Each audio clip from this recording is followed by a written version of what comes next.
You killed my mom. You killed her and you're laughing? I hate you. I hate you. 12-year-old Ethan Mitchell launched himself from the front row of a Georgia courtroom on a humid August afternoon in 2020, tears streaming down his face as he charged toward his father, 38-year-old Robert Mitchell, who had just been caught smirking and laughing during testimony about how he had beaten his wife Michelle to death with a baseball bat. Ethan, small for his age but propelled by 9 months of accumulated grief and rage, managed to strike his father several times before bailiffs could pull him away. His screams of, "I hate you, you're a monster," echoing through the courtroom as he was physically carried out, still struggling to break free. The violent outburst came during the second week of Robert Mitchell's murder trial, at a moment when prosecutors were presenting forensic evidence about Michelle's injuries, and Robert's defense attorney was attempting to argue that her death had been an accident during a domestic dispute. Robert's inappropriate laughter during this testimony, a smirk crossing his face as the medical examiner described Michelle's skull fractures, had been the final breaking point for Ethan, who had maintained remarkable composure throughout the trial despite having to hear graphic details about his mother's murder and to sit in the same room as the father who had killed her. The attack shocked everyone present, but it also crystallized the human cost of domestic violence and the particular trauma experienced by children who lose a parent to murder by the other parent. What made this case particularly heartbreaking was not just that Robert Mitchell had brutally murdered his wife during what witnesses would describe as an explosion of rage following years of escalating abuse, but that he had done so in their family home, while Ethan hid in his bedroom hearing his mother's screams, creating trauma that would haunt the child for the rest of his life. Before we continue with this profoundly tragic case, I'd like to ask you to subscribe to our channel if you haven't already. Let us know in the comments where you're watching from as we explore this disturbing case of domestic violence, the murder of a mother, and how a child's grief manifested in a courtroom attack that captured the devastating impact of family violence on children. The town of Riverside, Georgia, population approximately 28,000, sat in the rolling hills of North Georgia, about 60 miles north of Atlanta, a community that had grown significantly in the 2000s and 2010s as families sought affordable housing and good schools within commuting distance of Metro Atlanta. Riverside represented suburban American life with its mix of newer subdivisions, a small downtown area, and family-oriented amenities.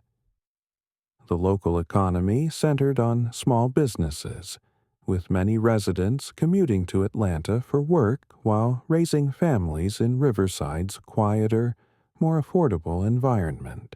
It was a place where high school football games drew crowds, where neighbors knew each other's names, and where domestic violence often remained hidden behind the closed doors of homes that looked perfectly normal from the outside. The Mitchell family had moved to Riverside in 2015, seeking a fresh start and more affordable housing than they could find closer to Atlanta.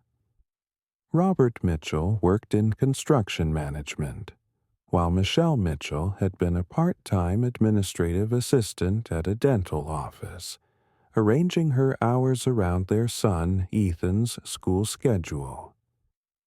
To neighbors and casual acquaintances, the Mitchells appeared to be a typical young family navigating the normal challenges of work, parenting, and maintaining a household. what occurred behind the closed doors of their modest ranch home in a quiet subdivision, and whether warning signs of violence were missed or ignored by those around them would become central questions in understanding how a marriage deteriorated into murder, and how a child became a witness to his mother's death. Michelle Ann Mitchell was 36 years old when her husband murdered her on the night of November 8, 2019. Born Michelle Ann Cooper in a small town in South Carolina, she had met Robert while both were working at a restaurant in Atlanta in their early 20s. After a whirlwind romance, they had married young Michelle at 23 and Robert at 25, and had welcomed their son Ethan 2 years later. For the first several years of their marriage, by most accounts the relationship had been relatively stable, if not particularly happy, with the normal stresses of young parenthood and financial pressures, but without the violence that would later characterize Robert's behavior. Michelle's personality was described consistently by friends, co-workers, and family members as gentle, nurturing, and deeply devoted to her son. She had not been particularly career ambitious, instead focusing most of her energy on creating a stable home for Ethan and managing the household. Co-workers at the dental office where she worked described Michelle as reliable, kind to patients, and someone who lit up when talking about her son, but who rarely discussed her husband or her marriage in any detail. Beyond her work, Michelle had been an active and involved mother. She volunteered at Ethan's school, attended every parent-teacher conference, and was described by his teachers as engaged and supportive. She had coached Ethan through homework struggles, had celebrated his achievements, and had provided the kind of stable, loving parenting that research shows is crucial for children's development. Friends who knew Michelle well described her as someone whose entire identity seemed wrapped up in being a mother, someone who made decisions based primarily on what was best for Ethan, rather than what might be best for herself. This intense focus on Ethan's well-being would ultimately prove both admirable and tragic admirable, because she had created a loving environment for her son despite increasing challenges in her marriage. Tragic because her desire to keep the family intact for Ethan's sake may have prevented her from leaving a dangerous situation before it escalated to murder. In the 2 years before her death, evidence would emerge suggesting that Michelle had been experiencing escalating abuse from Robert. Medical records that became evidence during trial revealed multiple emergency room visits for injuries Michelle had attributed to accidents: a broken wrist from falling downstairs, bruised ribs from running into a door, a concussion from slipping in the bathroom. While ER doctors had documented these injuries and had noted in some cases that the explanations seemed inconsistent with the injury patterns, no formal reports of suspected domestic violence had been filed, representing a failure of systems designed to identify and protect abuse victims. More significantly, text messages between Michelle and her sister Amanda, recovered during investigation, revealed that Michelle had been afraid of Robert for at least a year before her death. A text from January 2019, 10 months before Michelle's murder, read, "Robert's been getting angrier lately. He yells at me over everything. Last night he pushed me into the wall because dinner wasn't ready when he got home. I made excuses for why I had a bruise on my shoulder when Ethan asked. I don't know what to do. I'm scared, but I can't leave. Where would we go? And I can't take Ethan away from his father. Another text from September 2019, just 2 months before her death, showed Michelle's fear intensifying. Robert broke my phone last night during an argument. He threw it against the wall. He's never been this angry before. I feel like I'm walking on eggshells constantly, trying not to set him off. Ethan has started spending more time in his room. I think he knows something is wrong even though I try to hide it from him. Amanda, I'm really scared, but I can't see a way out that doesn't destroy our family. These texts, read aloud during trial by the prosecutor, would provide devastating evidence that Michelle had known she was in danger, had reached out for help in the only way she felt safe doing, and had been trapped by a combination of fear, financial dependence, and concern for how leaving would affect Ethan. The failure of Michelle's support network to recognize the severity of her danger and to help her escape became a source of profound guilt for her sister and others who loved her. In the weeks before her death, Michelle had been making tentative plans to leave Robert. She had quietly consulted with a divorce attorney, had begun setting aside small amounts of money, and had researched domestic violence shelters in the Atlanta area. However, these preparations had been moving slowly, perhaps too slowly, as Michelle had struggled with the practical and emotional challenges of leaving a marriage while trying to minimize the impact on Ethan. Evidence would suggest that Robert had discovered some of Michelle's planning, that he had found the divorce attorney's business card hidden in her car, and that this discovery had triggered the rage that ultimately led to her murder. Ethan Michael Mitchell was 12 years old when his father murdered his mother, and he became an unwilling witness to her death. A sixth grader at Riverside Middle School, Ethan had been a typical preteen interested in video games and basketball, managing decent grades with some struggling in math and navigating the social complexities of middle school. Teachers described him as a quiet kid who got along well with others but who didn't draw much attention to himself. Someone who seemed more comfortable in the background than in the spotlight. Those who knew Ethan well noted that he had become more withdrawn and anxious in the year before his mother's death, though the full extent of what was happening in his home wasn't understood until after Michelle's murder. Friends reported that Ethan had sometimes mentioned his parents arguing, but had never disclosed physical violence or indicated he was afraid in his own home. School counselors had no record of concerns about Ethan's home life, suggesting that like many children in abusive homes, he had learned to hide the dysfunction and to present a normal face to the outside world. The relationship between Ethan and his mother had been extremely close, with Michelle serving as his primary emotional support and protector.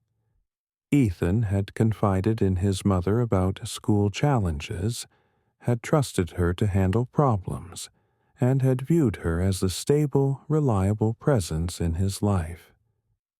His relationship with his father had been more distant and had become increasingly tense as Robert's abuse of Michelle escalated.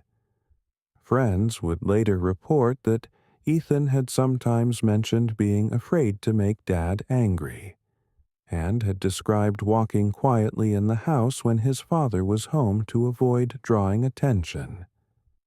Most significantly, evidence would emerge that Ethan had witnessed some of Robert's violence toward Michelle and had been aware that his home was not safe.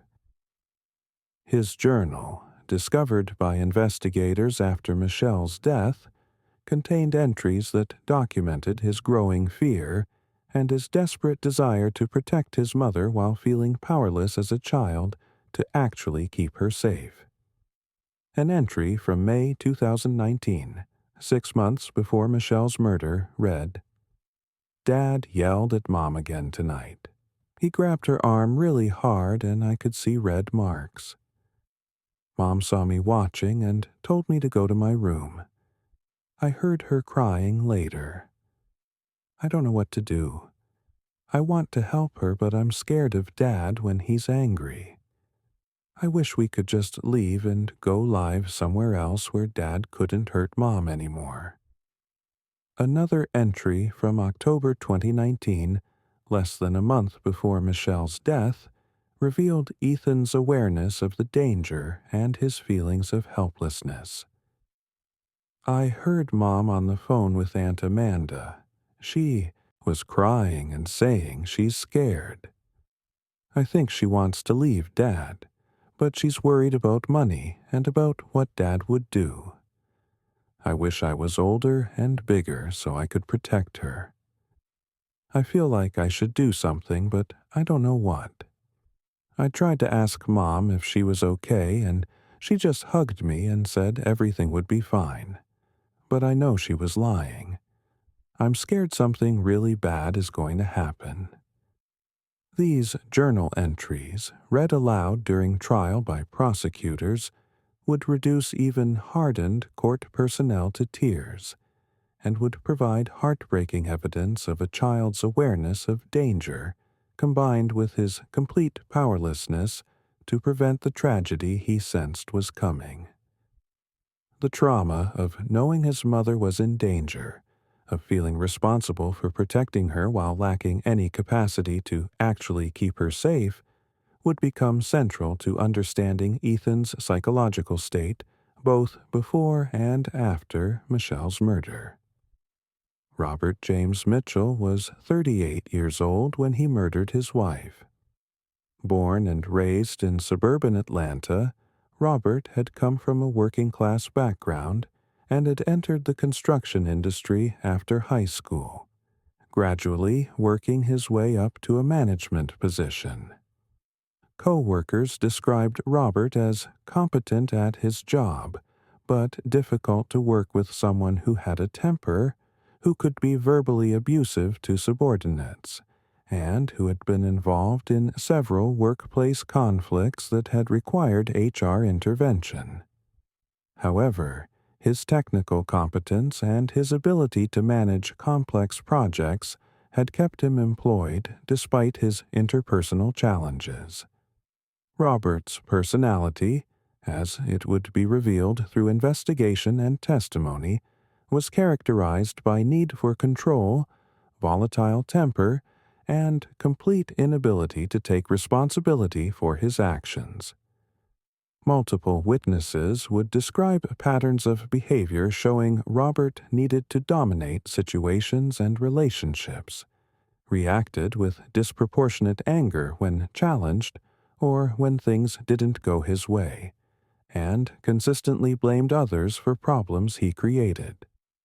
Most significantly, for understanding the murder, Robert had displayed escalating violent behavior toward Michelle over at least the final 2 years of their marriage. While the early years of their relationship had apparently been free of physical violence, evidence suggested Robert's abuse had begun around 2017 and had progressively worsened. Friends who had known the couple for years would testify to observing Robert's increasingly controlling behavior, his verbal abuse of Michelle in public, and his explosive reactions to minor frustrations. The specific triggers for Robert's violence appeared to be any challenge to his authority or control. He had become enraged when Michelle spent money without consulting him, when dinner wasn't ready at the exact time he expected it, when she made plans with friends without his permission. This pattern of controlling behavior combined with violence when control was challenged is classic abuser behavior, and should have been recognized as creating serious risk of escalation to lethal violence. Medical records and police reports documented the escalation of Robert's violence.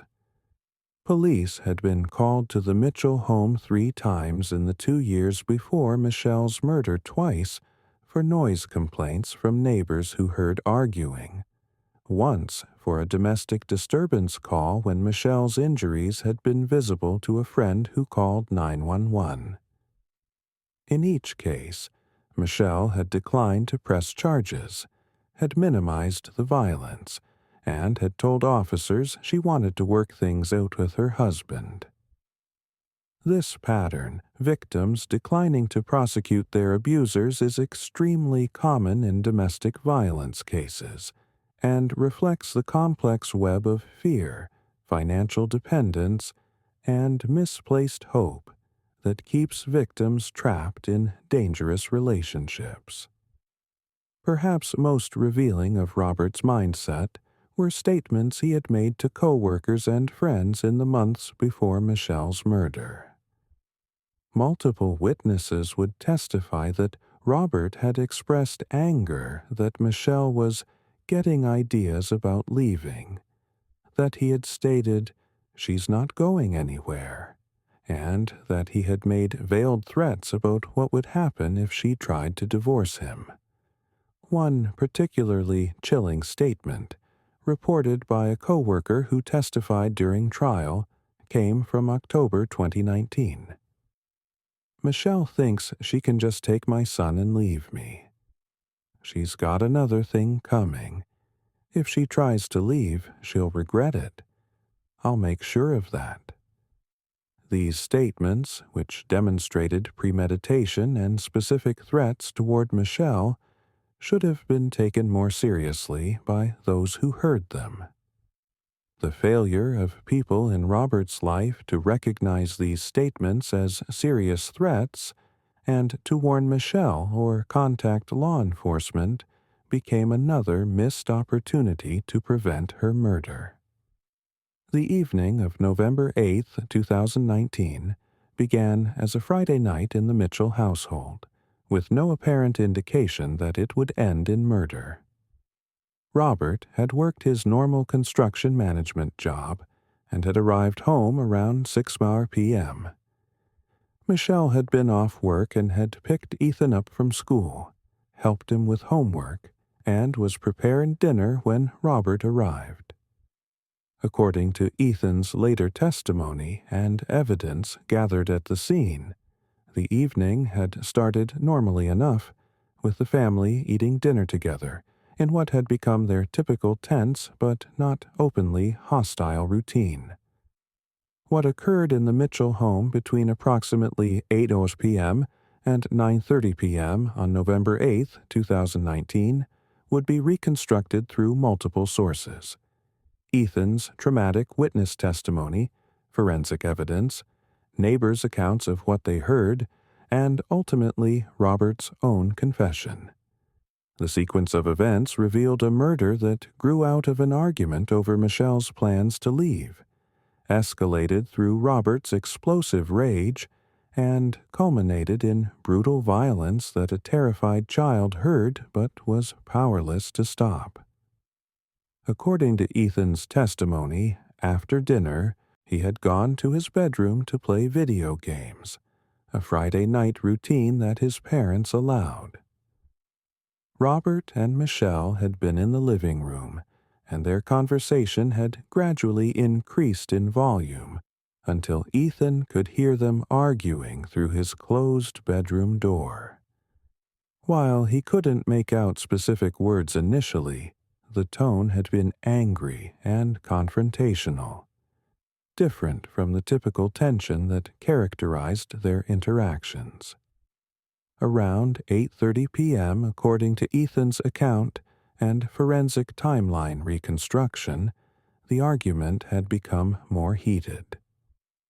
Ethan testified that he heard his father's voice getting louder, heard his mother crying, and heard sounds of furniture moving as if someone had been pushed or had stumbled.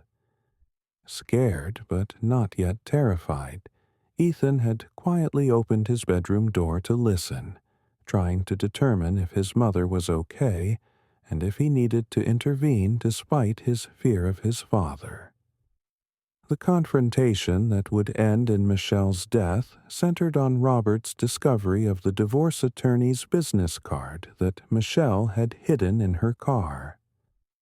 According to both Ethan's testimony and Robert's eventual confession, Robert had found the card earlier that day while looking for something in Michelle's vehicle. He had apparently spent hours at work nursing his rage about this discovery, building up anger that erupted when he confronted Michelle that evening. "Why is there a divorce lawyer's card in your car?" Robert had demanded, according to Ethan's testimony about what he overheard. Michelle had apparently tried to defuse the situation initially, claiming the card belonged to a friend, but Robert had not believed her.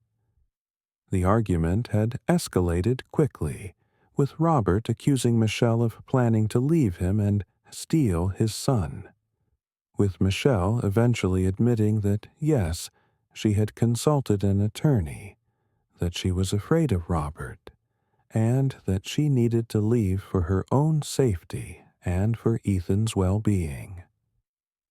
This admission that Michelle intended to leave and was doing so because she feared Robert apparently triggered the explosive rage that led to murder.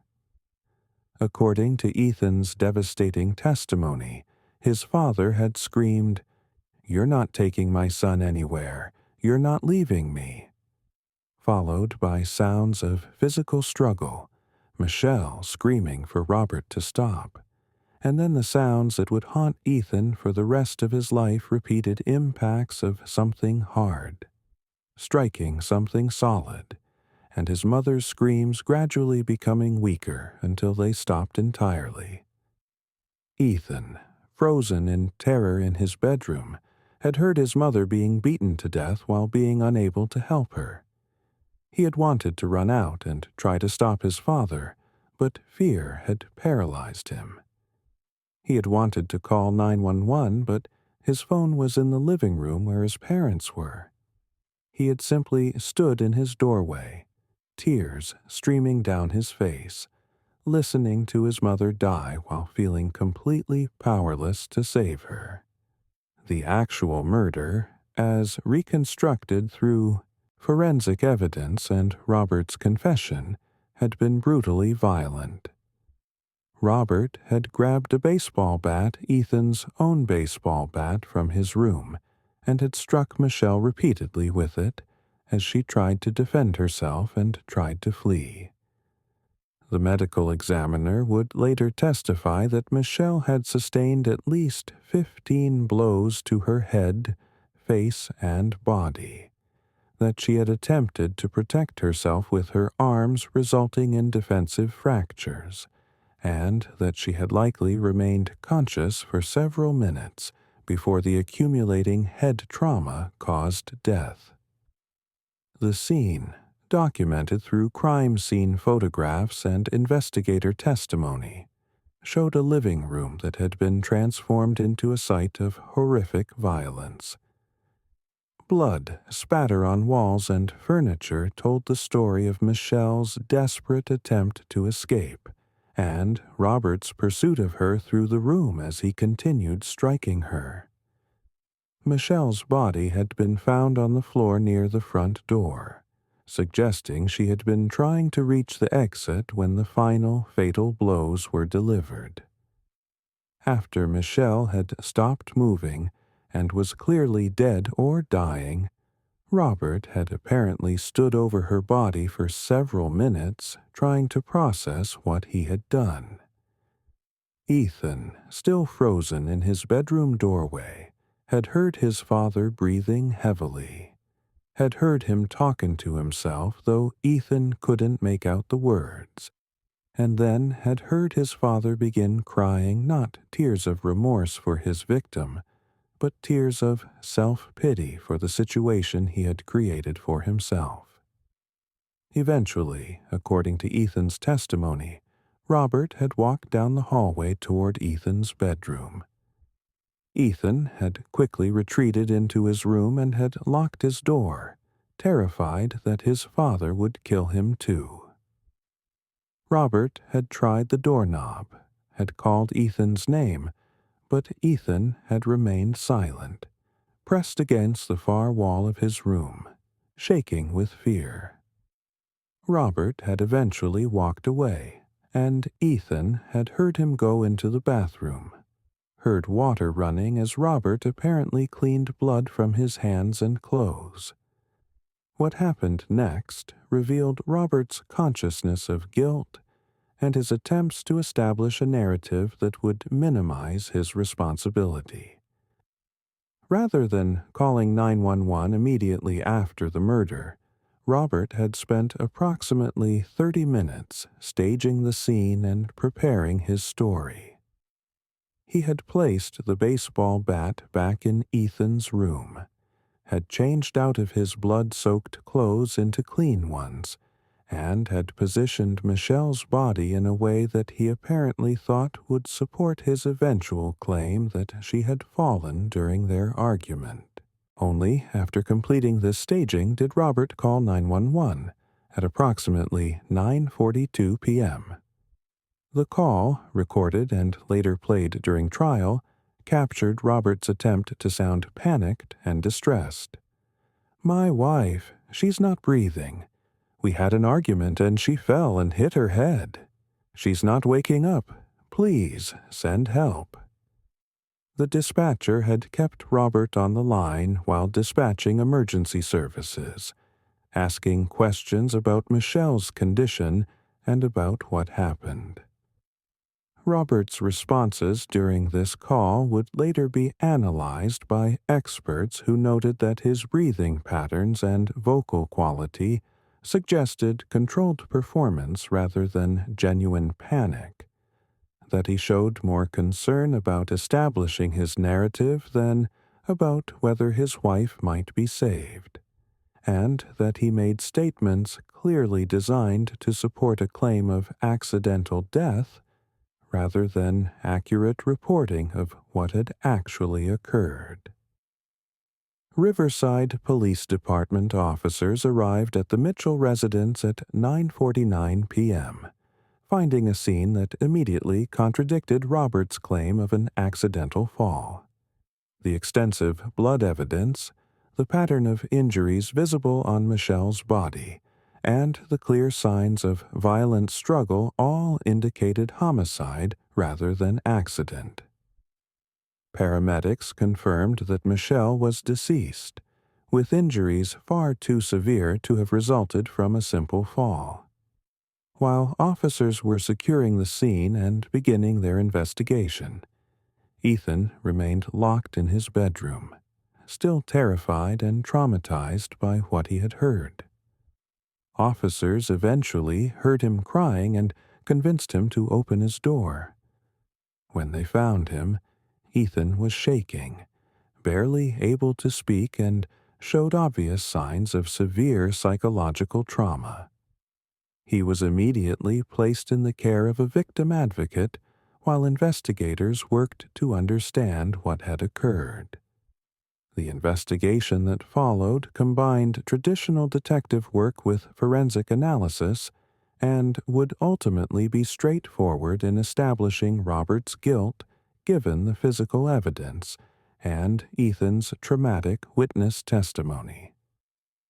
Detective James Wilson of the Riverside Police Department, the lead investigator, immediately recognized the scene as domestic violence homicide and focused his investigation on documenting the evidence and building a case against Robert. The forensic evidence was overwhelming. Blood spatter analysis revealed that Michelle had been struck repeatedly while conscious and moving, attempting to defend herself and to escape. The pattern of blood evidence contradicted Robert's claim of an accidental fall and instead showed sustained violence. The baseball bat, while Robert had attempted to clean it, still showed traces of Michelle's blood and hair in the barrel and handle. Forensic analysis of the bat showed it had been used to deliver the fatal blows. Most significantly, Robert's hands and clothing showed extensive blood evidence despite his attempts to clean up. His clothes, found in the laundry hamper where he had hidden them, were saturated with Michelle's blood in patterns consistent with close contact violence. His hands and forearms showed traces of blood that he hadn't completely removed, and his body showed scratches and bruises where Michelle had fought back. The interrogation of Robert Mitchell, conducted the night of the murder after he was taken into custody, revealed a man who oscillated between maintaining his false story and gradually admitting elements of truth as evidence contradicted his claims. Detective Wilson, recognizing that Robert's narcissistic personality meant he needed to control the narrative, strategically presented evidence piece by piece, watching as Robert's story evolved to accommodate facts that could no longer be denied. Initially, Robert maintained that Michelle had fallen during an argument and that he had panicked rather than calling 911 immediately. However, when confronted with the blood spatter evidence showing Michelle had been struck repeatedly, Robert changed his story. He admitted there had been physical contact, but claimed Michelle had attacked him first and that he had pushed her away in self-defense, accidentally causing her to fall and strike her head multiple times. This revised story, still transparently false, began to break down when Wilson presented Robert with Ethan's initial statement that he had heard his father strike his mother repeatedly while she screamed. Faced with witness testimony from his own son, Robert became angry and defensive, at one point stating, "A 12-year-old doesn't know what he heard. He was in his room. He doesn't know what really happened." This statement, dismissing his son's trauma and attempting to undermine his testimony, revealed Robert's complete lack of empathy, even for his own child who had just lost his mother. Wilson noted this in his report as evidence of Robert's narcissistic personality and his inability to consider anyone's perspective or pain beyond his own. Eventually, after several hours of interrogation and after his attorney had arrived, Robert provided a confession that admitted the basic facts while still attempting to minimize his culpability and blame Michelle. He acknowledged that he had struck Michelle with the baseball bat, but claimed it had been during an argument that got out of control, that he hadn't intended to kill her, and that she had provoked the violence by planning to leave and take his son away from him. "She told me she was leaving and taking Ethan," Robert stated in his recorded confession. "She said I was abusive, that she was afraid of me, that Ethan wasn't safe around me. She was going to take my son and turn him against me. I got angry. I grabbed the bat and I hit her. I didn't mean to kill her. I just wanted her to stop talking, to stop threatening to take Ethan. But I couldn't stop hitting her. When she finally went quiet, I realized what I'd done." This confession, which blamed Michelle for her own murder because she had planned to protect herself and Ethan by leaving, demonstrated Robert's fundamental inability to accept responsibility. The framing that Michelle's reasonable decision to leave an abusive marriage had provoked her murder would become central to prosecutors' arguments that Robert remained dangerous and deserved the harshest punishment. When asked about Ethan hearing the murder, Robert's response was chilling in its self-focus. I didn't think about Ethan being able to hear. I wasn't thinking about anyone except stopping Michelle from leaving. Now Ethan's going to hate me, and I'll never see him again. She took that away from me by making me so angry I couldn't control myself. This statement expressing concern not for the trauma he had inflicted on his son, but for the loss of relationship with Ethan, and continuing to blame Michelle for making him violent, revealed the depth of Robert's narcissism and his complete inability to empathize with his son's experience of losing his mother and hearing her die. The decision to charge Robert with first-degree murder came after prosecutors determined that the evidence showed premeditation sufficient for the highest charge. While the murder had not been planned days in advance, Georgia law recognizes that premeditation can form in moments, and Robert's actions getting the baseball bat from Ethan's room, pursuing Michelle through the house, and continuing to strike her long after any initial provocation had passed, demonstrated deliberate intent to kill rather than impulsive violence that immediately spiraled beyond control. On November 11, 2019, 3 days after Michelle's murder, Robert Mitchell was formally charged with malice murder, Georgia's equivalent of first-degree murder, aggravated assault, and cruelty to children for inflicting trauma on Ethan by forcing him to listen to his mother's murder. He was held without bond, with prosecutors arguing that he posed an obvious danger to any future intimate partners, and that his lack of remorse made him a flight risk. The impact on Ethan was immediate and devastating. He was placed temporarily with Michelle's sister Amanda, the aunt who had received Michelle's texts documenting her fear.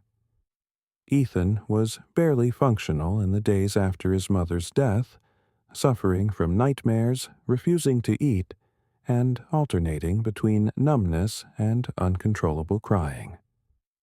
A trauma therapist brought in to work with Ethan documented severe PTSD symptoms, including intrusive memories of the sounds he had heard, hypervigilance, and profound feelings of guilt that he hadn't been able to save his mother.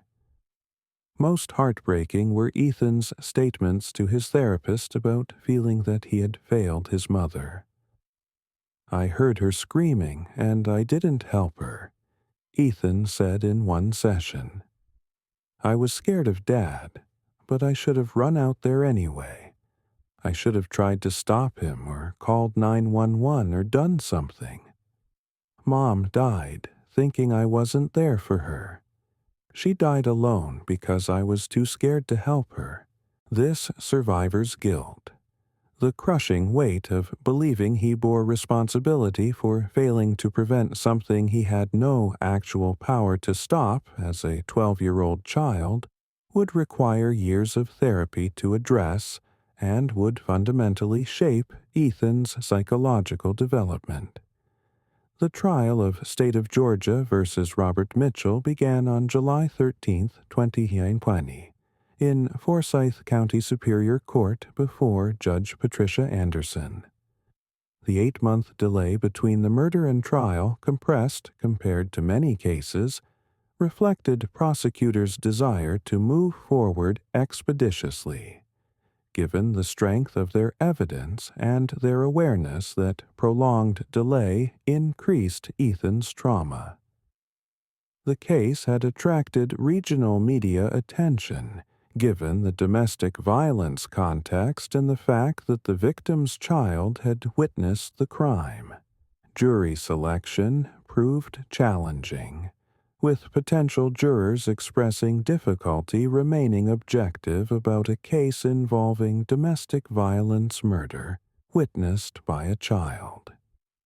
Many potential jurors had strong feelings about domestic violence, either from personal experience or from awareness of the issue's prevalence, creating concerns about their ability to evaluate evidence fairly.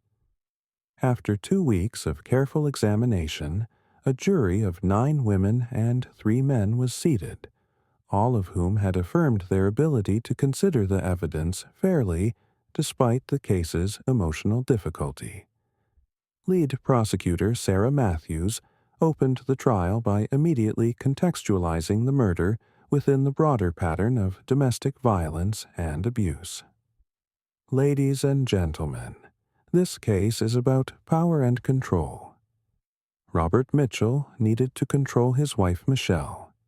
He controlled what she wore, who she saw, how she spent money. When she decided she needed to leave for her own safety and for the safety of her son, Robert Mitchell couldn't accept that loss of control, so he murdered her. He beat her to death with a baseball bat while their 12-year-old son listened from his bedroom, powerless to help. Matthews displayed photographs of Michelle on the courtroom screen, smiling with Ethan at work, living her life. Michelle Mitchell was 36 years old. She was a devoted mother, a dedicated employee, a loving sister and daughter. She wanted to protect herself and her son from the man who had abused her for years. Robert Mitchell murdered her for that.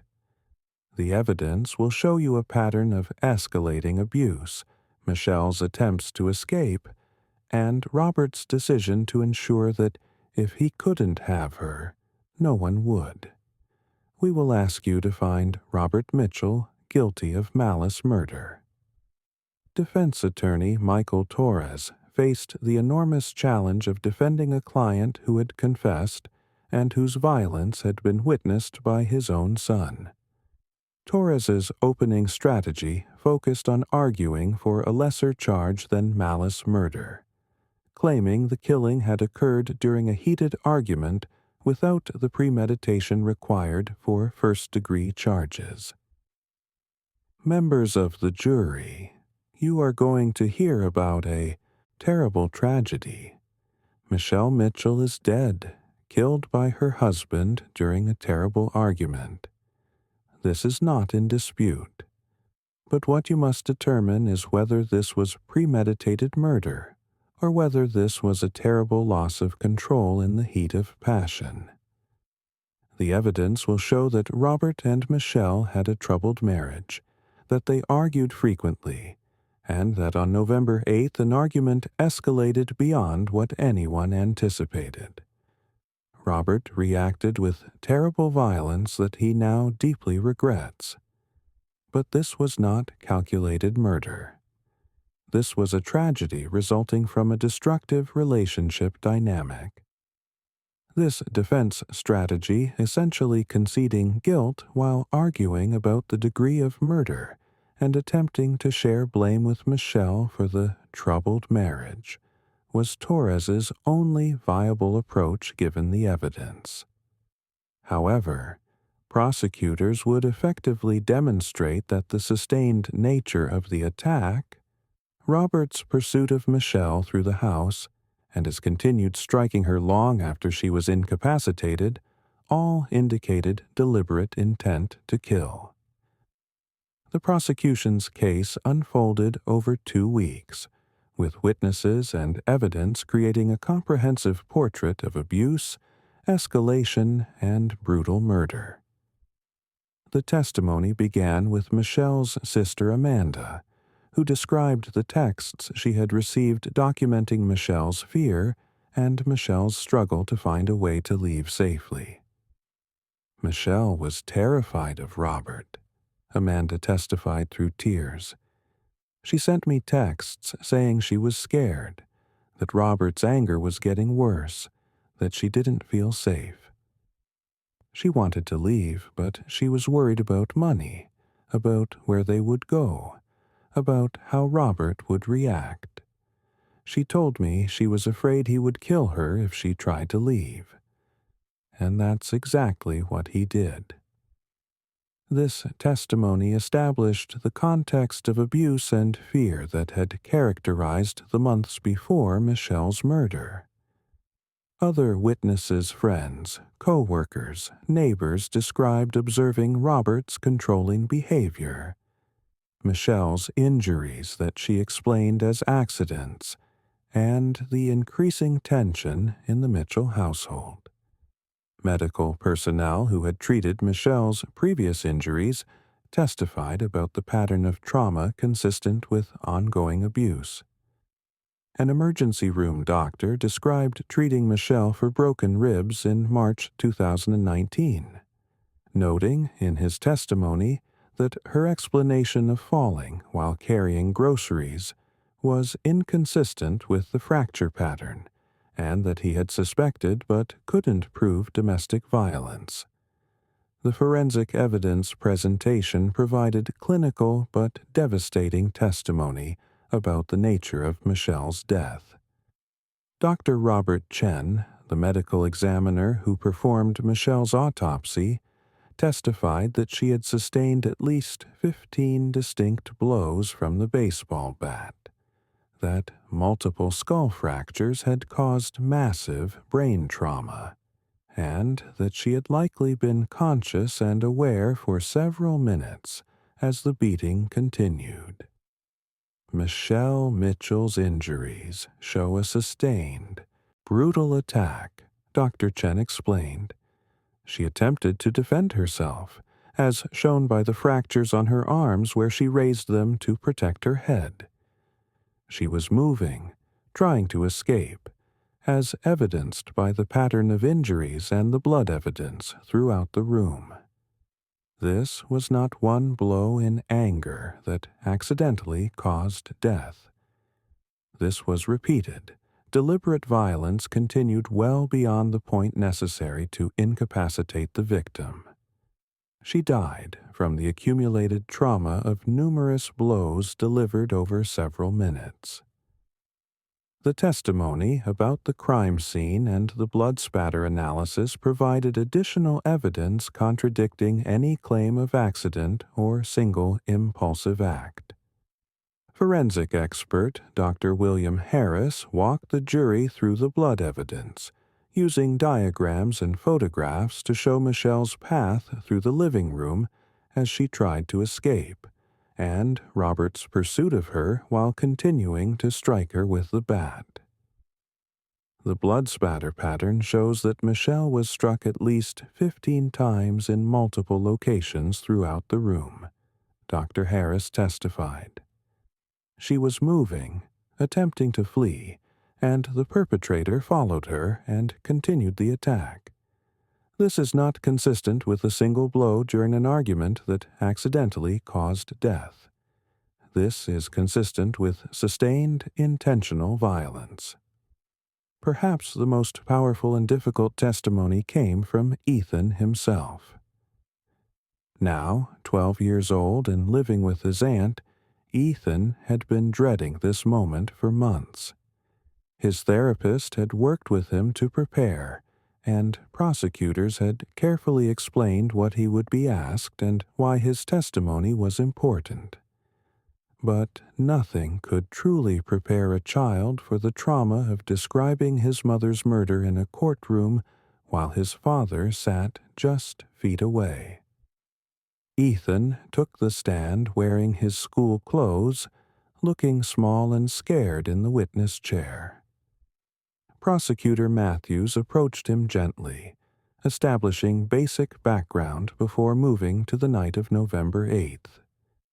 Ethan's testimony, delivered in a quiet voice that frequently broke with tears, provided the most direct evidence of what had occurred. "I was in my room playing video games," Ethan testified. "I heard Mom and Dad arguing in the living room. It kept getting louder. Then I heard Dad yelling really loud, asking Mom about some card he found in her car. Mom was crying. Then I heard crashing sounds like someone pushed over furniture." Matthews asked Ethan what happened next, her voice gentle and supportive. Ethan took a shaky breath before continuing. I heard Dad say, "You're not taking my son away from me," really loud. Then Mom was screaming. She was saying, "Stop! Please stop." Then I heard these loud hitting sounds, like something hard hitting something. And Mom kept screaming, but then her screams got quieter. I opened my door a little bit to see if she was okay, but I was too scared to go out there. "What did you do, Ethan?" Matthews asked softly. "I just stood there," Ethan said, tears now flowing freely down his face. I heard Mom crying, and then the hitting sounds kept going, and then Mom stopped making noise, and I knew something really bad had happened. But I was too scared to go help her. I wanted to, but I couldn't move. I just stood there while Dad killed Mom, and I didn't do anything to stop it. This testimony, delivered by a traumatized 12-year-old consumed with guilt over his inability to prevent something no child could have prevented, created visible emotional reactions throughout the courtroom. Several jurors were crying. Michelle's family members were openly sobbing. Even court personnel accustomed to difficult testimony appeared deeply affected. Matthews concluded Ethan's direct examination by asking if he had seen his father after his mother stopped making noise. Ethan testified that he had heard his father walk down the hall toward his room, that he had locked his door and hidden because he was afraid his father would hurt him too, and that he had remained in his room until police arrived. Defense attorney Torres faced the difficult decision of whether to cross-examine Ethan. Ultimately, he asked only a few gentle questions attempting to establish that Ethan hadn't actually seen the altercation and couldn't be certain exactly what had occurred. However, this line of questioning backfired when Ethan responded. "I know what I heard. I heard Dad kill Mom. I heard her screaming and begging him to stop, and I heard him hitting her until she stopped screaming. I didn't need to see it to know what happened." This powerful statement effectively ended Torres's cross-examination and left the jury with Ethan's clear, unshakable testimony about what he had witnessed. The prosecution's final significant evidence was Robert's own confession, played for the jury in video format. They watched as Robert admitted to striking Michelle with the baseball bat, heard him attempt to justify the murder by blaming Michelle for planning to leave, and listened as he expressed concern primarily for himself and his lost relationship with Ethan, rather than for the trauma he had inflicted on his child or remorse for taking his wife's life. The defense's case, presented over just 3 days, focused primarily on arguing that Robert's actions constituted voluntary manslaughter, rather than murder due to provocation and heat of passion. The defense called a psychologist who testified that Robert suffered from anger management issues, and that the argument with Michelle had triggered a psychological state where he lost control. However, this expert was effectively cross-examined by prosecutors who established that anger management issues don't excuse murder, that Robert had demonstrated capacity for control by staging the scene after the killing, and that the sustained nature of the attack was inconsistent with a complete loss of control. The defense also attempted to present evidence about marital problems in an effort to partially blame Michelle, suggesting she had been planning to take Ethan away from Robert, and that this had understandably upset him. This victim-blaming strategy was not only ethically problematic, but also largely unsuccessful with the jury, who could see it as an attempt to justify the unjustifiable. The decision not to have Robert testify was clear his narcissistic personality, his continued blaming of Michelle, and his inability to express appropriate remorse would have been devastating to his case. The jury heard from Robert only through his confession, which was more than sufficient to establish his guilt. The closing arguments began on July 30th, 2020. Prosecutor Matthews delivered a powerful synthesis of the evidence and an emotional appeal for justice for Michelle and for Ethan. Ladies and gentlemen, you have heard overwhelming evidence that Robert Mitchell murdered his wife because she wanted to leave an abusive marriage. He beat her to death with a baseball bat while their son listened from his bedroom. Michelle died terrified, in pain, and knowing she would be leaving her son alone. Ethan has to live with the sounds of his mother's murder for the rest of his life. This was not heat of passion. This was not provocation. This was murder deliberate, brutal, and inexcusable. Matthews displayed the crime scene photographs alongside photos of Michelle alive and smiling. Robert Mitchell had choices. When Michelle told him she wanted to leave, he could have let her go. He could have worked on himself, gotten therapy, addressed his anger. Instead, he chose violence. He chose to take the mother of his child away from that child forever. He chose to traumatize his son by forcing him to listen to his mother die. Those choices require accountability. We ask you to find Robert Mitchell guilty of malice murder. Defense attorney Torres made a final appeal for the jury to find Robert guilty of a lesser charge. What Robert did was terrible. Michelle Mitchell is dead, and Ethan has lost his mother. But this was not premeditated murder. This was a terrible argument that escalated beyond anyone's control, that ended in tragedy no one intended. Robert deserves serious punishment, but the charge should reflect what actually happened. A destructive relationship that ended in violence during the heat of passion. The jury began deliberations on July 31st, 2020, at 10 a.m. They deliberated for approximately 11 hours before reaching a verdict, returning to the courtroom at 9:15 p.m. The relatively extended deliberations suggested some jury members had struggled with the question of premeditation versus heat of passion, though ultimately the evidence proved sufficient for conviction. Judge Anderson asked the jury foreman if they had reached a verdict. "We have, Your Honor," the foreman replied. The verdict form was passed to the judge and then to the clerk for reading. In the matter of State of Georgia versus Robert Mitchell, on the charge of malice murder in the death of Michelle Ann Mitchell, we the jury find the defendant guilty as charged. The courtroom erupted with quiet crying from Michelle's family.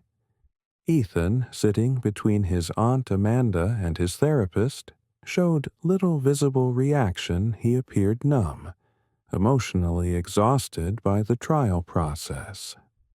Robert showed minimal reaction, his expression blank as the verdict was read.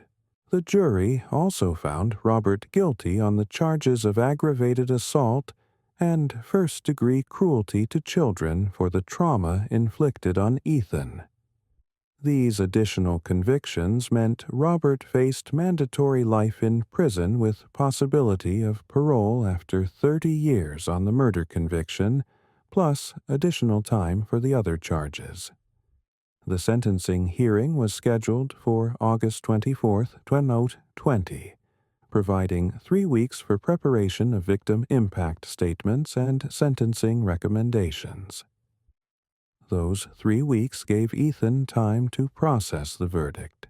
and to prepare for the moment when he and other family members would have the opportunity to address Robert directly about the impact of his actions. The sentencing hearing began with victim impact statements from Michelle's family and from professionals who had worked with Ethan. Amanda Cooper, Michelle's sister, described the impact of losing her sister to domestic violence and her anger that more hadn't been done to protect Michelle. Michelle reached out for help. Amanda testified through tears. She told me she was scared. She told doctors about injuries. Police came to her house. But no one did enough to actually protect her. And now she's dead, killed by the man who promised to love her. Robert Mitchell destroyed our family. He took my sister. He traumatized my nephew. And he's shown no real remorse for any of it.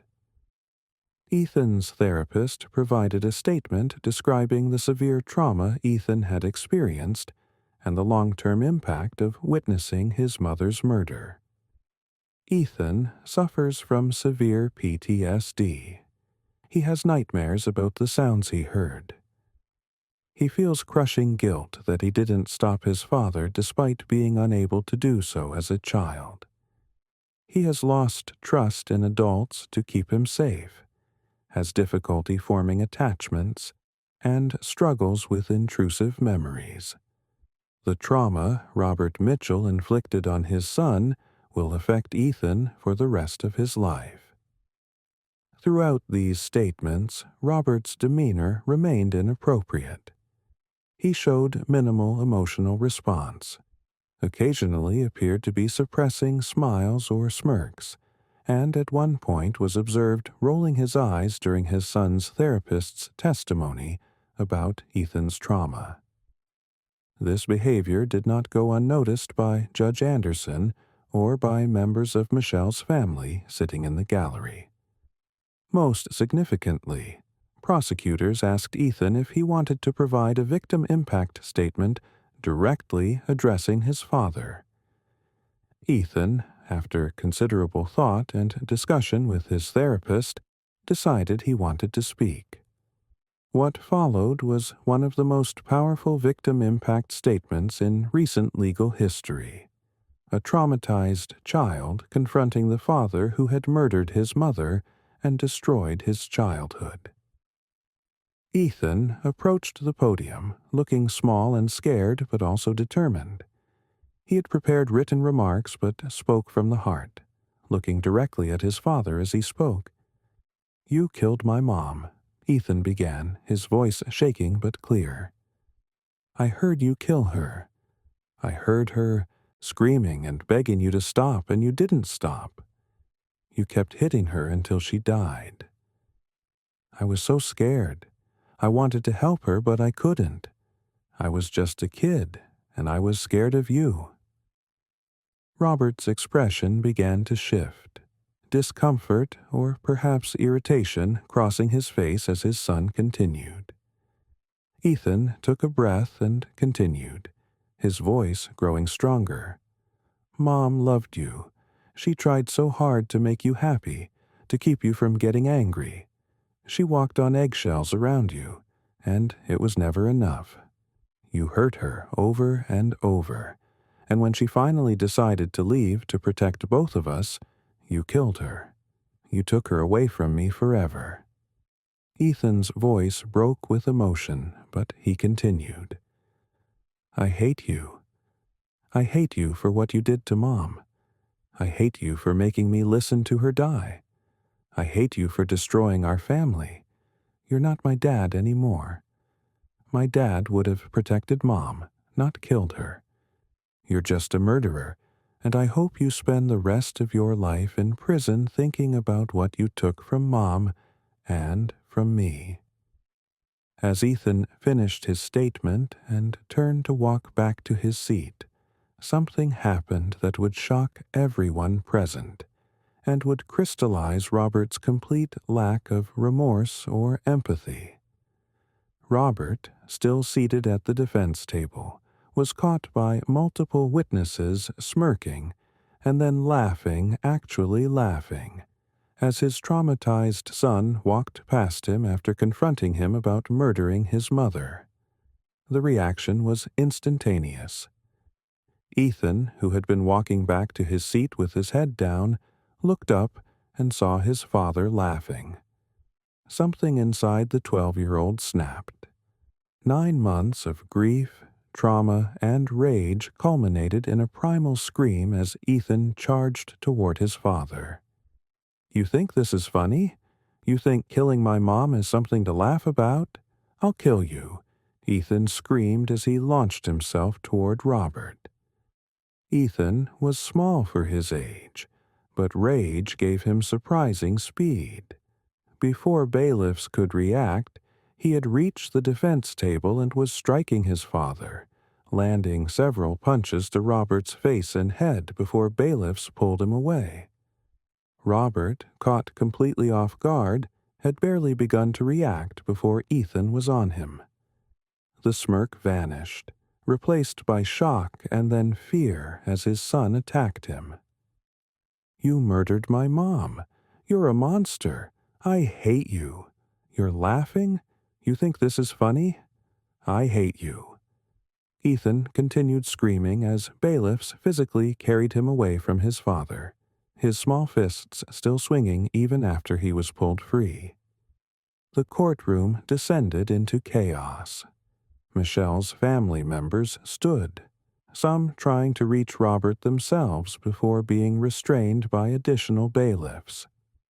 David Chen had also stood, attempting to get to Robert before being blocked by court personnel. Amanda collapsed in her seat, sobbing as she watched her nephew being carried out, still screaming at his father. Robert, for the first time in the entire trial, showed genuine fear and distress. His nose was bleeding where Ethan had struck him, and he appeared shocked, both by the attack and by the fury with which his son had launched himself at him.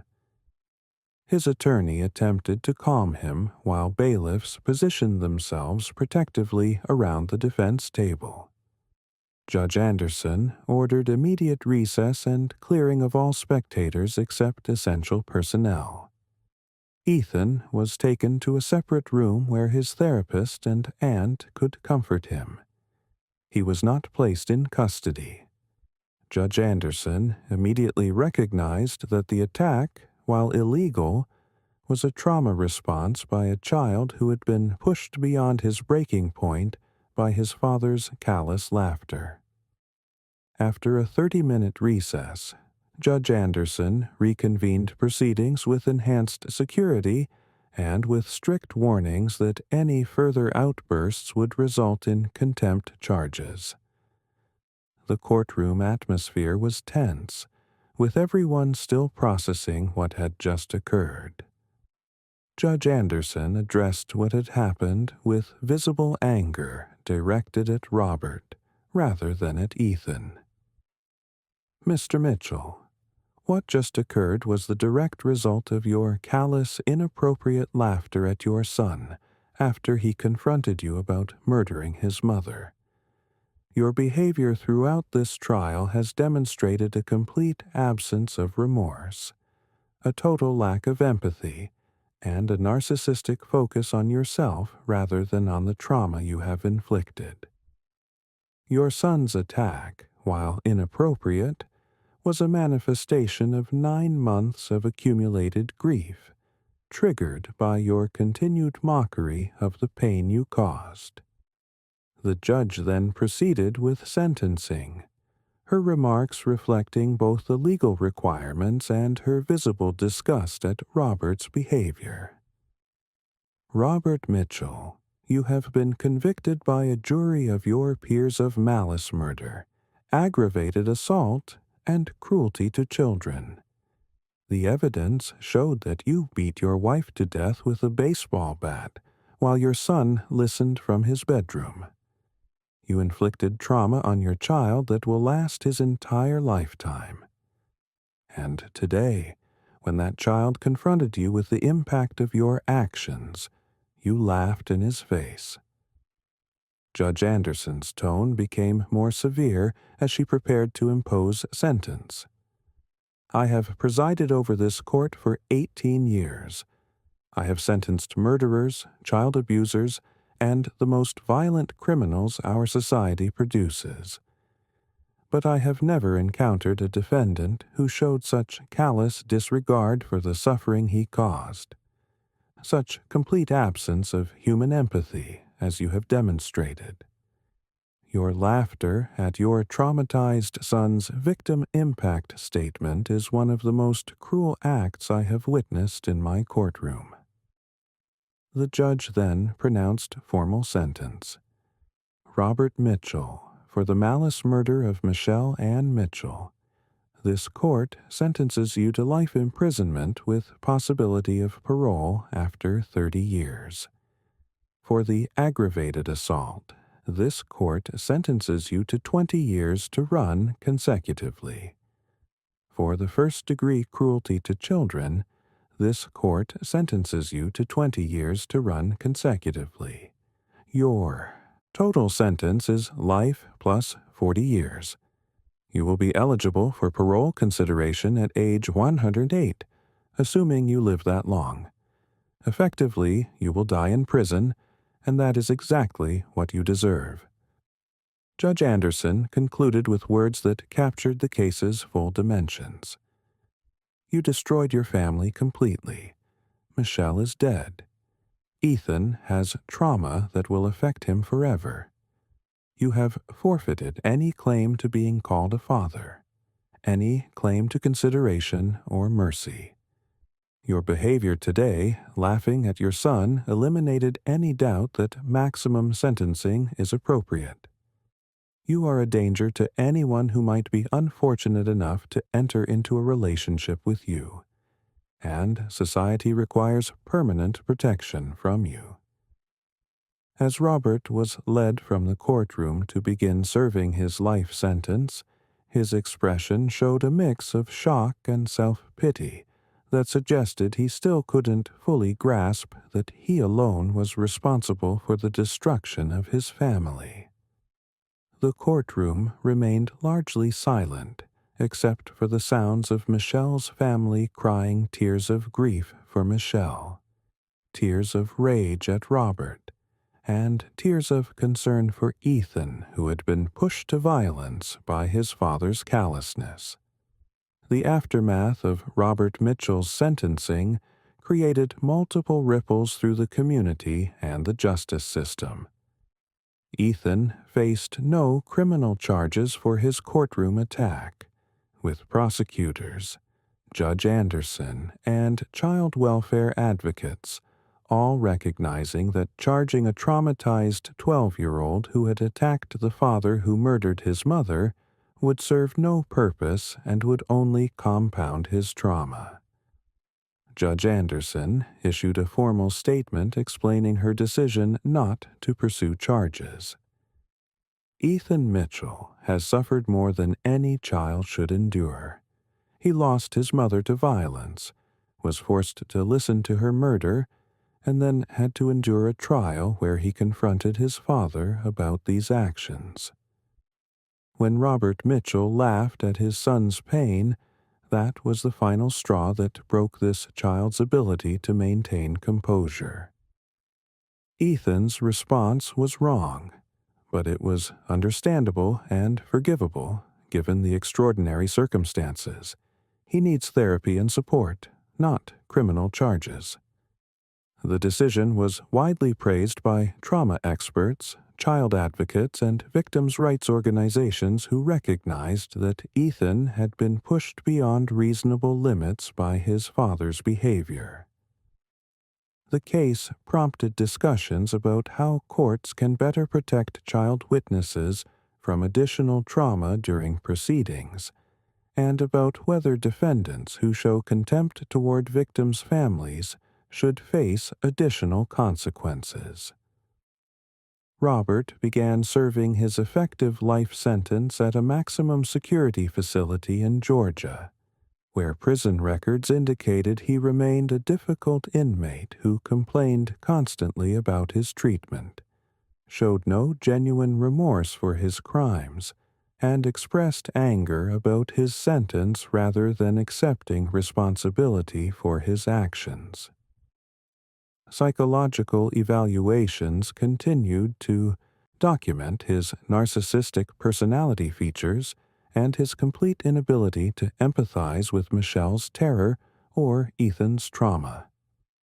In a 2021 prison interview with a researcher studying domestic violence offenders, Robert demonstrated his continued self-focus and victim blaming. Michelle overreacted to normal marriage problems. She turned Ethan against me by planning to leave. If she had just stayed and worked on our relationship, none of this would have happened. Now I'm in prison for life and my son hates me. All because Michelle decided our marriage wasn't worth fighting for. This statement continuing to blame Michelle for her own murder and for Robert's imprisonment 2 years after the crime demonstrated that he had learned nothing and would likely remain dangerous had he ever been released. Ethan's recovery was long and difficult. He remained living with his Aunt Amanda, who had fought for and won permanent custody. He attended intensive therapy for PTSD, survivor's guilt, and the complex trauma of losing his mother to violence by his father. Progress was slow, with Ethan continuing to struggle with nightmares, intrusive memories of the sounds he had heard, and profound feelings of guilt that he hadn't saved his mother. His therapist reported in 2022 that while Ethan had made some progress, the trauma would affect him throughout his life. Ethan has developed some coping skills and has begun to understand intellectually that he wasn't responsible for failing to stop his father, the therapist explained. But emotionally, he still carries that guilt. He's also processing complicated feelings about his courtroom attack on his father. Part of him feels guilty about the violence. Part of him feels satisfied that he made his father feel afraid for the first time. Part of him wishes he had done more. These are feelings that will take years, perhaps a lifetime, to fully work through. The Michelle Mitchell Memorial Fund was established by Amanda and other family members, providing resources for domestic violence prevention programs, support services for children who witness violence, and advocacy for stronger protective measures for abuse victims. The fund kept Michelle's memory alive while working to prevent other families from experiencing similar tragedies. The case became a touchstone in discussions about domestic violence, about the lethal danger faced by women who try to leave abusive partners, and about the lifelong impact of family violence on children who witness it. Domestic violence organizations began using the case as an example of how abuse escalates, how victims become trapped by fear and practical constraints, and how children suffer even when they're not directly targeted by violence. The case also prompted important discussions about how the justice system handles child witnesses to family violence.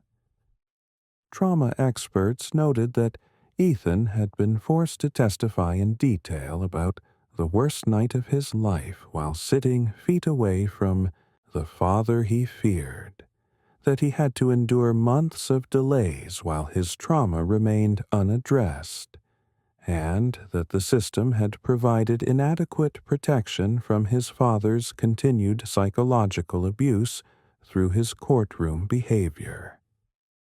These discussions led to some reforms in how Georgia courts handle child witnesses in domestic violence cases, including enhanced victim witness support during trials, stricter enforcement of courtroom behavior by defendants, expedited trial schedules when child witnesses are involved, mandatory trauma-informed practices for judges and attorneys, greater flexibility in how child testimony is obtained, including video testimony in some cases.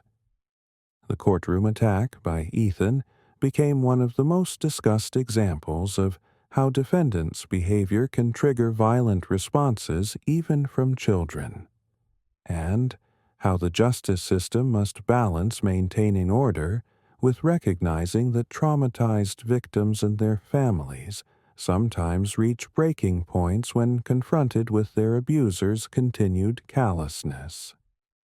The video of Robert laughing at Ethan and Ethan's subsequent attack, while not publicly released, was used in judicial training programs as an example of how defendants can create dangerous situations through their own behavior, and how judges must respond swiftly to protect all parties while maintaining courtroom dignity.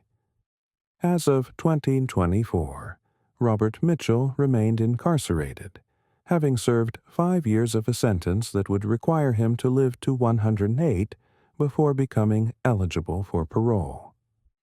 He was 43 years old, facing the reality of dying in prison for the murder he committed when he couldn't accept his wife's decision to protect herself and their son by leaving an abusive marriage.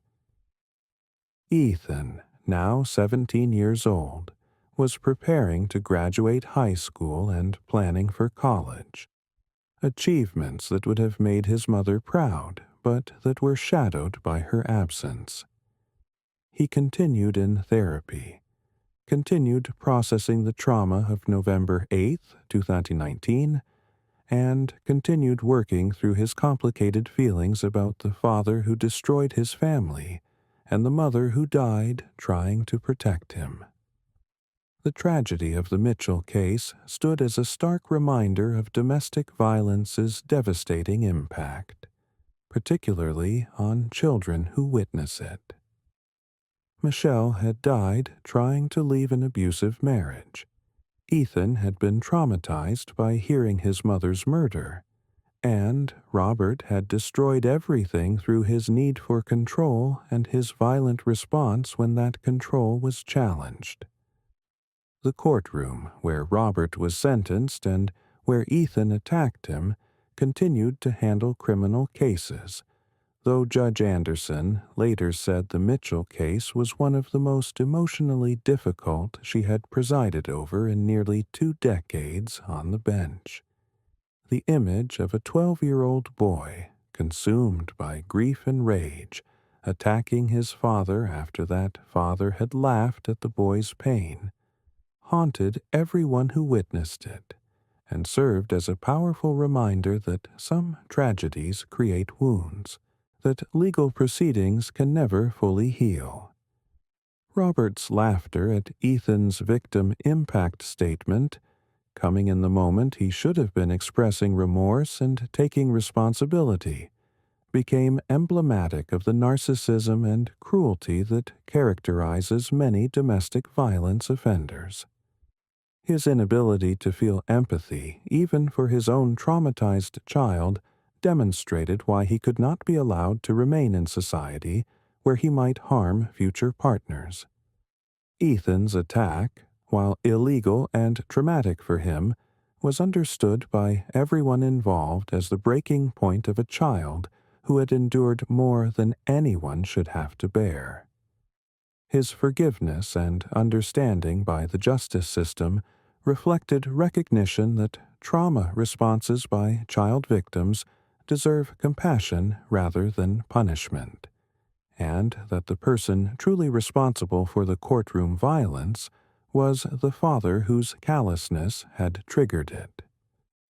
The case ultimately served as a grim testament to the permanent damage caused by domestic violence, to the particular vulnerability of children trapped in homes where one parent abuses the other, and to the inadequacy of any legal response to fully address the multi-generational trauma that family violence creates. Michelle would never see her son grow up. Ethan would spend his life processing the trauma of her murder. And Robert would spend his life in prison, having destroyed his family and forfeited any claim to redemption through his complete inability to accept responsibility or show genuine remorse for the devastation he caused.